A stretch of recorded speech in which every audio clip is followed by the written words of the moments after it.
नमस्कार, तेज हरियाणा के फटाफट 25 बड़ी खबरों के बुलेटिन में आपका स्वागत है। आज है 21 दिसंबर दिन सोमवार। यदि आप हरियाणा से हैं तो सबसे पहली गुजारिश आप चैनल को सब्सक्राइब जरूर कर लें ताकि हरियाणा की हर अपडेट आप तक सबसे पहले पहुंच सके। तो चलिए बिना कोई वक्त गवाए शुरुआत करते हैं हरियाणा की 25 फटाफट बड़ी खबरों की। किसान आंदोलन के 25वें दिन एक और बड़ा ऐलान। किसानों की अपील, मोदी मन की बात में जितनी देर भी बोले सभी उतनी देर घरों में थाली बजाते रहे। दिल्ली से सटे हरियाणा और यूपी बॉर्डर पर चल रहे किसान आंदोलन के 25वें दिन किसानों ने बड़ा फैसला लिया है। रविवार को अपील की गई है कि 27 दिसंबर को जब मोदी रेडियो पर मन की बात करें तो सभी अपने अपने घरों में थाली बजाएं। भारतीय किसान यूनियन के जगजीत सिंह डडेवाल ने बताया है कि किसानों ने 25 से 27 दिसंबर तक हरियाणा में सभी टोल प्लाजा फ्री करवाने का फैसला भी किया है। वहीं यूनियन के राकेश टिकैत ने कहा कि 23 दिसंबर को किसान दिवस मनाया जाएगा। मैं सभी से अपील करता हूं कि उस दिन एक वक्त का खाना छोड़ें। उधर यूपी की गाजीपुर बॉर्डर पर आंदोलन कर रहे किसान नेताओं ने गाजियाबाद प्रशासन को 24 घंटे का अल्टीमेटम दिया है। उन्होंने आरोप लगाया है कि प्रदेश के जिलों से आ रहे किसानों की ट्रैक्टर ट्रॉलियों को जब्त किया जा रहा है। अगर ये समस्या 24 घंटे में खत्म नहीं होती तो हाईवे की दूसरी लेन को भी जाम किया जाएगा। उधर सफीदों में बिजली निगम की टीम पर हमला। बिजली चोरी की शिकायत पर जांच करने आए जेई और साथियों को लोगों ने पीटा। जींद जिले के कस्बा सफीदों में बिजली निगम की टीम पर हमले की घटना सामने आई है। बताया जा रहा है कि बिजली चोरी संबंधी सूचना के बाद निगम की टीम मौके पर पहुंची थी। वहां लोगों ने निगम के जेई और उनके साथियों को घेरकर पीटना शुरू कर दिया। बड़ी ही मुश्किल के बाद टीम बिना कार्रवाई किए ही जान बचाकर भाग गई। शिकायत के बाद पुलिस ने आपराधिक मामला दर्ज कर आरोपियों की धरपकड़ के लिए प्रयास शुरू कर दिए हैं। दरअसल मामला कस्बे के पिपली वाला मोहल्ले का है, जहां पर बिजली निगम के एसडीओ ने पुलिस को शिकायत में बताया कि 19 दिसंबर को बिजली चोरी रोको अभियान के तहत निगम के जेई के नेतृत्व में एक टीम गई थी, लेकिन वहां पर विवाद पैदा हो गया। उधर रियलिटी शो में दिखेगी बीजेपी महिला नेत्री सोनाली फोगाट। अक्सर चर्चा में रहने वाली हरियाणा की भाजपा नेता सोनाली फोगाट का नया अवतार देखने को मिल सकता है। ये रूप होगा TV reality show big boss के प्रतिभागी का, जहां पर टिकटॉक स्टार सोनाली फोगाट को बिग बॉस सीजन में 14 में वाइल्ड कार्ड एंट्री मिलने वाली है। हालांकि इससे पहले भी कई बार सुर्खियों में रह चुकी है। इनमें एक विवाद थोड़े ही दिन पहले एक अधिकारी को थप्पड़ मारने का है। उधर नेता के साथ गुंडागर्दी। जेजेपी के टिकट पर विधानसभा चुनाव लड़ चुके ठेकेदार को धमकी, लिखा 20 लाख नहीं तो सीधी गोली ही आएगी। रोहतक जिले से रविवार को एक नेता को धमकी दिए जाने का मामला सामने आया है। हरज्ञान ठेकेदार नामक ये शख्स प्रदेश के डिप्टी सीएम दुष्यंत चौटाला की जननायक जनता पार्टी से विधानसभा चुनाव लड़ चुके हैं। उन्हें किसी ने धमकी भरा एक पत्र भेजकर 20 लाख रुपए की मांग की है। अगले 5 दिन में पैसे नहीं पहुंचने पर सीधी गोली आने की बात भी लिखी गई है। शिकायत के बाद पुलिस ने मामले की जाँच शुरू कर दी है। पशु तस्करों पर कार्रवाई। गोवंश को कैंटर में भरकर रात के अंधेरे में वध के लिए ले जा रहे थे। टास्क फोर्स ने मौके पर पकड़ा। यमुनानगर में देर रात टास्क फोर्स ने जिंदा गोवंश से भरे एक कैंटर को कब्जे में लिया है। गाड़ी के ड्राइवर समेत 2 लोगों को गिरफ्तार भी किया है। कार्रवाई करने वाली टीम के मुताबिक ये लोग पशुओं को वध के लिए कैंटर में भरकर रात के अंधेरे में यूपी में ले जा रहे थे।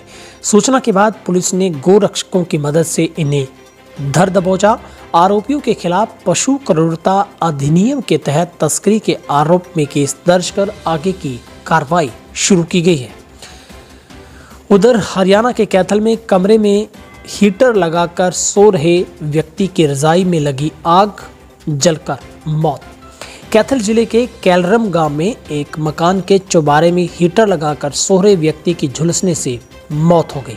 सूचना मिलने के बाद कलाई थाना पुलिस ने मौके का दौरा किया। रविवार को पुलिस ने मृतक के शव का पोस्टमार्टम करवाने के बाद परिजनों को सौंप दिया है। मृतक व्यक्ति की पत्नी से तलाक का केस चलने के कारण वह अपने बड़े भाई के पास रहता था। कलायत पुलिस थाना में मामले की जांच अधिकारी ने बताया कि पुलिस ने मामले में धारा 174 के तहत कार्रवाई की है। उधर दिल्ली बॉर्डर से लौटे बठिंडा के 22 वर्षीय किसान ने जहर खाकर दी जान। बठिंडा में 22 साल के किसान गुरलाब सिंह ने रविवार को खुदकुशी कर ली। वहीं 2 दिन पहले ही कृषि कानूनों के खिलाफ जारी आंदोलन से लौटा था। इससे पहले 16 दिसंबर को 65 साल के संत बाबा राम सिंह ने खुदकुशी कर ली थी। उन्होंने गुरुमुखी में लिखे सुसाइड नोट में कहा था कि जुल्म के खिलाफ एक आवाज है। बठिंडा के कस्बा रामपुरा फूल के दयालपुरा में रहने वाले गुरलाब 18 दिसंबर को ही अपने वापस आए थे। वहीं हरियाणा के बहादुरगढ़ से सटे दिल्ली के टिकरी बॉर्डर पर धरने में शामिल था। उसने रविवार को जहर की गोलियां खाकर जान दे दी। शुरुआती जांच में पता चला है कि गुरलाब सिंह छोटे स्तर का किसान था और उस पर करीब 6 लाख रुपए का कर्ज था। एसवाईएल के पानी के मुद्दे पर हरियाणा कृषि मंत्री बोले, 2 कदम किसान चलें तो 2 कदम चलेगी सरकार, तो बन सकती है बात। उन्होंने कहा कि हम किसानों के साथ हैं, किसानों के विरोध में नहीं हैं। हाँ या ना से बात नहीं बनती, बात चर्चा से बनती है। 2 कदम वे चले तो कदम हम चलें तो उम्मीद है समाधान जरूर निकलेगा। किसानों की बात चली तो एसवाईएल का मुद्दा उठाना कोई अपराध नहीं है। कृषि मंत्री जेपी दलाल सेक्टर 13 स्थित अपने आवास पर पत्रकारों से बातचीत कर रहे थे। उन्होंने कहा कि हरियाणा के किसानों को एसवाईएल का पानी जरूर मिलना चाहिए। हरियाणा, विशेषकर दक्षिणी हरियाणा के लिए एसवाईएल जीवन रेखा है। हरियाणा को उसका हक मिले, ये हक संविधान ने दिया है। सुप्रीम कोर्ट में इसका फैसला हो चुका है। सभी दलों के नेताओं से भी प्रार्थना है कि जिस प्रकार पंजाब के सारे नेता और दल एसवाईएल के मुद्दे पर एकजुट हो गए थे, उसी प्रकार हरियाणा के नेताओं राजनीतिक दल भी एकजुटता दिखाएं। 200 करोड़ रुपए की लागत से 4 लाइन बनेगा नारनौल से दादरी तक का मार्ग। रविवार को मुख्यमंत्री मनोहर लाल ने रैली को संबोधित करते हुए घोषणा की है। बेशक एनएचआई ने नारनौल से लेकर महेंद्रगढ़ होते हुए दादरी जिले की सीमा तक की सड़क की डिनोटिफाई कर दिया हो, पर राज्य सरकार इस मार्ग को 200 करोड़ रुपए खर्च कर 4 लेन बनाने का कार्य करेगी। जल्द ही इस पर कार्य शुरू हो जाएगा। मुख्यमंत्री ने ये घोषणा रैली के दौरान पूर्व मंत्री प्रोफेसर रामविलास शर्मा, सांसद धर्मवीर सिंह, विधायक अभय सिंह यादव व अन्य नेताओं द्वारा प्रमुखता से मांग उठाने पर की। नांगल चौधरी के विधायक डॉक्टर अभय सिंह ने रैली में यह तक कह डाला कि सड़क का निर्माण नहीं करने से ही कांग्रेस की सरकार का मलिया मेट हुआ था। एसवाईएल पर पंजाब को अपनी हट छोड़नी चाहिए, मुख्यमंत्री का बड़ा बयान। हरियाणा के मुख्यमंत्री ने कहा है कि एसवाईएल का मामला दशकों से लटका पड़ा था। भारतीय जनता पार्टी की सरकार बनते ही इस मामले को समय से पहले सुनने की याचिका लगाई, जिसके बाद सुप्रीम कोर्ट ने हरियाणा के हक में फैसला दिया। दोनों प्रदेशों के मुख्यमंत्रियों को बैठकर फैसला करने को कहा था, लेकिन पंजाब हमारा हक देने को राजी नहीं हुआ। अब सुप्रीम कोर्ट भी कभी भी अंतिम फैसला सुनाएगा और हमें अपना हक मिलेगा। लोकतांत्रिक देश में राज्यों की मनमानी नहीं चल सकती। एसवाईएल पर पंजाब को अपनी हट छोड़ देनी चाहिए। जहां पर मुख्यमंत्री ने रविवार को स्थानीय आईटीआई मैदान में जल अधिकार रैली को संबोधित कर रहे थे। सीएम ने कहा कि प्रजातंत्र में विरोध करने का एक तरीका होता है। सदन व मीडिया के समक्ष या लोकतांत्रिक ढंग से सभा करके विरोध कर सकते हैं। उधर हरियाणा में जमीन को लेकर खूनी संघर्ष, कई घायल। सोहना के गांव नुनेरा सांचोली के पास बने एक फार्म हाउस की बटाई पर दी गई जमीन को लेकर खूनी संघर्ष हो गया। फार्म हाउस मालकिन और जमीन बटाई पर लेने वाले व्यक्ति के बीच विवाद चल रहा है। दोनों पक्षों की ओर से की गई मारपीट में 13 लोग घायल हो गए, जिसमें 2 महिलाएं भी शामिल है। एक पक्ष के लोगों का इलाज सोहना के नागरिक हॉस्पिटल, दूसरे पक्ष का गुरुग्राम के प्राइवेट हॉस्पिटल में चल रहा है। फार्म हाउस संचालिका की ओर से पुलिस को दी गई शिकायत में दूसरे पक्ष पर एक तरफा मारपीट करने के आरोप लगाए गए हैं। शौचालय बनाने को लेकर हुई कहासुनी, छोटे भाई ने बड़े भाई को उतारा मौत के घाट। हरियाणा के हिसार जिले के गांव कुंडल में बीती रात 2 भाइयों में मामूली बात को लेकर झगड़ा इतना बड़ा कि छोटे भाई ने बड़े भाई की कुल्हाड़ी मारकर हत्या कर दी। वारदात को अंजाम देने के बाद आरोपी मौके से फरार हो गया। वहीं सूचना मिलते ही बरवाला डीएसपी और उकलाना थाना प्रभारी मौके पर पहुंचे। पुलिस ने शव को कब्जे में लेकर पोस्टमार्टम को हिसार नागरिक अस्पताल में पहुंचाया है। मामले में पुलिस ने मृतक की पत्नी दीना के बयान पर हत्या का केस दर्ज किया है। दीना ने बयान में बताया है कि उसके पति जगसीर ने शनिवार रात देवर महबूब से स्टोर में रखा रेत और क्रैशरों से शौचालय बनाने के लिए देने को कहा था, जिसके बाद उसने मना कर दिया। इसी बीच कहासुनी में महबूब ने जगसीर के सिर पर डंडे व कुल्हाड़ी से कई वार किए, जिसके बाद उसकी मौत हो गई। उधर जेजेपी ने दूसरे राज्यों में भी पार्टी का प्रचार प्रसार करने के लिए राजस्थान, गुजरात और उत्तराखंड में प्रदेशाध्यक्ष किए नियुक्त। जेजेपी अब हरियाणा से बाहर विभिन्न राज्यों में भी पांव पसार रही है। इसी दिशा में दिल्ली और उत्तर प्रदेश के बाद जजपा अब राजस्थान, गुजरात और उत्तराखंड में भी प्रदेशाध्यक्ष नियुक्त किए हैं। इन राज्यों में जेजेपी अपनी राजनीतिक गतिविधियों को बढ़ाएगी। संगठन विस्तार की इस कड़ी में जजपा ने 16 जिलों के युवा अध्यक्ष भी नियुक्त किए हैं। 1 करोड़ के 78 फोन चोरी करने वाले अमेजॉन के 2 कर्मचारी गिरफ्तार। गुरुग्राम में कोविड-19 के दौरान तलाशी न होने का फायदा उठाकर करीब 1 करोड़ रुपए के 78 मोबाइल चोरी करने वाले ई-कॉमर्स कंपनी अमेजॉन के 2 कर्मचारियों को अपराध शाखा सेक्टर 10 ने गिरफ्तार किया है। आरोपियों की पहचान नूह के तौर पर हुई है, गांव के तौर पर, और आरोपियों के कब्जे से पुलिस ने 38 आईफोन बरामद किए हैं। इनकी कीमत करीब 50 लाख रुपए आंकी गई है। उधर कोर्ट में हार चुके 816 ड्राइंग टीचर्स पर लटकी बेरोजगारी की तलवार, मंत्री को सौंपा ज्ञापन। फरीदाबाद हरियाणा कैबिनेट मंत्री मूलचंद शर्मा के आवास पर ड्राइंग अध्यापकों ने पहुंचकर मंत्री मूलचंद शर्मा को ज्ञापन सौंपा है। अध्यापकों ने मांग की है कि सरकार उनको उनके पद पर वापस रखे। वहीं कैबिनेट मंत्री ने कहा कि वे ड्राइंग अध्यापकों के मुद्दे पर मुख्यमंत्री से बात करेंगे। कैबिनेट की मीटिंग में भी इस मसले पर चर्चा होगी। गौरतलब है कि 2010 में 816 ड्राइंग अध्यापकों की नियुक्ति की गई थी, जिसे हाईकोर्ट में चैलेंज किया गया था। वहां पर वह टीचर केस हार गए और बाद में सुप्रीम कोर्ट ने भी उनकी अपील खारिज कर दी थी। वर्ष 2010 में तत्कालीन सरकार ने 816 ड्राइंग टीचरों की नियुक्ति पर रखा था, लेकिन हाई कोर्ट ने इनकी नियुक्ति को लेकर डाले गए केस के चलते ड्राइंग टीचर केस हार गए थे, जिसके बाद सुप्रीम कोर्ट में अपील की गई थी। लेकिन अब सुप्रीम कोर्ट ने भी इनकी अपील खारिज कर दी, जिसके चलते हरियाणा के 816 अध्यापकों के सामने बेरोजगारी का खौफ पैदा हो गया है।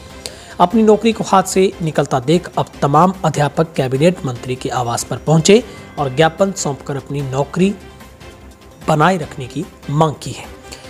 उधर चोरों ने भगवान के घर भी डाका 4 किलो चांदी के छतर व आभूषण किए चोरी। सोनीपत में चोरों के हौसले इतने बुलंद है कि उन्होंने भगवान के घर को भी नहीं बख्शा है। यहाँ चोरों ने काली माता मंदिर के करीब 4 किलो चांदी के छतर व आभूषण चोरी कर लिए। लंबे बांस के सहारे चोर मंदिर की छत पर पहुंचे और फिर अंदर में प्रवेश किया। चोर 10 दरवाजों को पार करके चोरी कर वापस छत के रास्ते ही चले गए। मंदिर में तैनात चौकीदार और पुजारी को चोरों के आने और ताले तोड़ने और चोरी कर वापस भागने का पता तक नहीं चला। सुबह आरती की तैयारी के दौरान चोरों की जानकारी होने पर मंदिर के पदाधिकारियों को सूचना दी गई, जिसके बाद पुलिस मौके पर पहुंची। बांस के सहारे मंदिर में प्रवेश व चोरी की घटना सीसीटीवी कैमरे में कैद हुई है। हरियाणा में दुल्हन सज धज कर बैठी करती रही इंतजार, नहीं पहुंचा दूल्हा, धरी रह गई सभी तैयारियां। शादी की तैयारियां पूरी हो चुकी थी। सज धज कर बैठी दुल्हन सहित उसके परिवार वाले बारात आने का इंतजार कर रहे थे, लेकिन उनका यह इंतजार खत्म नहीं हुआ, क्योंकि न दूल्हा न बारात आई, जिसके बाद दुल्हन सहित उसके परिवार वालों के होश उड़ गए। बारात न आने से शादी को लेकर की गई सभी तैयारियां धरी रह गई। दरअसल करनाल के मेरठ रोड पर हनुमान नगर में रहने वाली लड़की की शादी विकास नगर के रहने वाले लड़के के साथ तय हुई थी। शादी को लेकर सभी तैयारियां पूरी हो चुकी थी। दुल्हन शादी के जोड़े में बारात का इंतजार कर रही थी, लेकिन रविवार को लड़के वाले लड़की के घर बारात लेकर नहीं पहुंचे। लड़के वाले बारात लेकर इसलिए लड़के के घर नहीं पहुंचे क्योंकि उनकी डिमांड पर उन्हें गाड़ी नहीं दी गई। उधर कृषि मंत्री की भी अपील, एसवाईएल को लेकर बैठक कर हरियाणा के राजनीतिक दलों को लेना चाहिए फैसला। हरियाणा के कृषि मंत्री जयप्रकाश दलाल ने हरियाणा प्रदेश के सभी राजनीतिक दलों से अपील की है कि वे एसवाईएल नहर के मुद्दे पर संगठित होकर राजनीति से हटकर इस नहर निर्माण में सहयोग करें। ये बात उन्होंने आज भिवानी में अपने निवास पर पत्रकार वार्ता के दौरान कही। शराब के ठेके पर हुई फायरिंग, 1 की मौत, ठेकेदार सहित 3 घायल। पानीपत के नूरवाला में देर रात शराब के ठेके पर फायरिंग होगी, जिसमें 1 युवक की मौत व 3 घायल हुए। घायलों को उपचार के लिए निजी हॉस्पिटल में भर्ती करवाया गया। जानकारी के मुताबिक बीती देर रात 4 बदमाश शराब के ठेकेदार अजीत को मारने के लिए आए थे। बदमाशों के हमले पर ठेकेदार की ओर से भी फायरिंग की गई, जिसमें बदमाशों में से 1 की गोली लगने से मौत हो गई। बाकी अन्य 3 बदमाश मौके से फरार हो गए। फिलहाल इस पूरे मामले में पुलिस जांच में जुटी है। जरनैल बराड़ ने पंजाब के पूर्व मुख्यमंत्री प्रकाश सिंह बादल के फार्म हाउस के बाहर किया अर्धनग्न प्रदर्शन।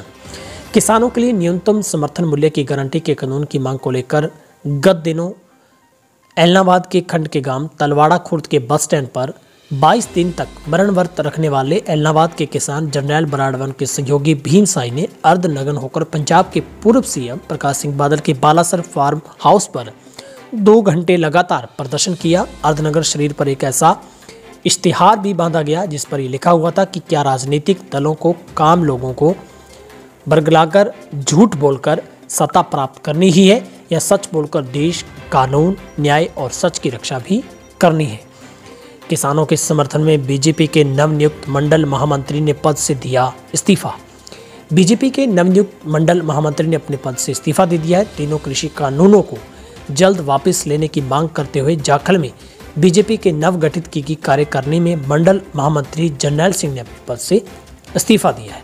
उन्होंने बताया कि उन्हें प्रदेश सरकार की तरफ से जाखल मंडल की महामंत्री पद पर जिम्मेवारी दी गई थी। उन्होंने कहा कि किसान भाई पिछले लंबे समय से केंद्र सरकार द्वारा लागू किए गए कृषि बिलों को लेकर संघर्ष कर रहे हैं।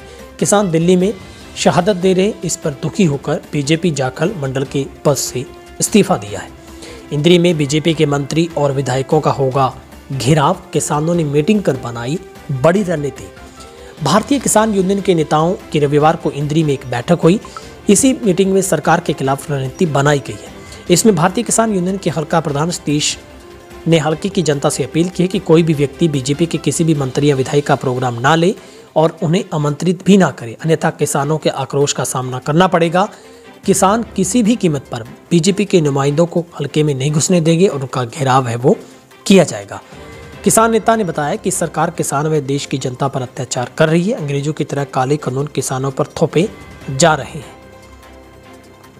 हरियाणा में कोरोना की रफ्तार पर लगी ब्रेक। 577 नए कोरोना के पॉजिटिव केस आए सामने। हरियाणा में ऐसा पहली बार पिछले करीब 2 महीनों में हुआ है जब सबसे कम एक दिन में मरीजों की मौत हुई है, जिसमें 5 कोरोना संक्रमित मरीजों की मौत का समाचार है। वहीं पर हरियाणा के रिकवरी रेट में बड़ा उछाल है जो कि 96.62% पर पहुंचा है। तो 577 नए कोरोना पॉजिटिव केस आए हैं। वहीं पर 2 ऐसे जिले हैं जहां पर कोई भी कोरोना का पॉजिटिव केस है वो नहीं मिला है। साथ ही 763 लोग डिस्चार्ज हुए। कुल संक्रमित मरीजों का आंकड़ा 2,57,644 पर पहुंचा है। गुरुग्राम से 128 लोगों की कोरोना रिपोर्ट पॉजिटिव पाई गई है। फरीदाबाद से 61, सोनीपत से 34, हिसार से 41, अम्बाला से 17, करनाल से 23, पानीपत से 43, रोहतक से 7, रेवाड़ी से 20, पंचकुला से 37, कुरुक्षेत्र से 33, यमुनानगर से 38, सिरसा से 12, महेंद्रगढ़ से 3, भिवानी से 29, झज्जर से 27, पलवल से 2, फतेहाबाद से 15, कैथल से 6 और चरखी दादरी से 1 कोरोना पॉजिटिव मरीज है वो मिला है। उधर मनोहर लाल खट्टर का बड़ा बयान। बोले सरकार गिनने के ना देखी हसीन सपने, 5 साल चलेगी गठबंधन सरकार। सीएम खट्टर ने कहा है कि विपक्षी दलों के नेता प्रदेश सरकार के जल्द गिर जाने के हसीन सपने देखने छोड़ दें। सपने देखने में कोई बुराई नहीं है, लेकिन प्रदेश सरकार को किसी तरह का कोई खतरा नहीं है। गठबंधन सरकार पूरे 5 साल तक चलेगी। खट्टर रविवार को शहर के विभिन्न इलाकों में नगर परिषद चुनाव लड़ रहे बीजेपी प्रत्याशियों के समर्थन में सभाओं को संबोधित कर रहे थे। इससे पूर्व उन्होंने कस्बा धारूहेड़ा में भी जेजेपी प्रत्याशी के पक्ष में आयोजित चुनावी सभा को संबोधित किया। फिलहाल हरियाणा की 25 बड़ी फटाफट खबरों के बुलेटिन में आज के लिए इतना ही। आप सभी से गुजारिश, यदि आप पहली बार हमारे चैनल पर आए हैं तो हमारे चैनल को YouTube पर सब्सक्राइब जरूर करें और हमारी वीडियो को शेयर करें, लाइक करें। कोरोना से एहतियातन मास्क का इस्तेमाल करें और किसान हित में भी अगर आप हमें पसंद करते हैं तो किसानों के समर्थन में इस चैनल को ज़्यादा से ज़्यादा सपोर्ट करें ताकि हम किसान की आवाज़ को उठा सकें। बस आप सब्सक्राइब जरूर करें। आप सब लोगों का बहुत बहुत शुक्रिया। आपका दिन शुभ रहे।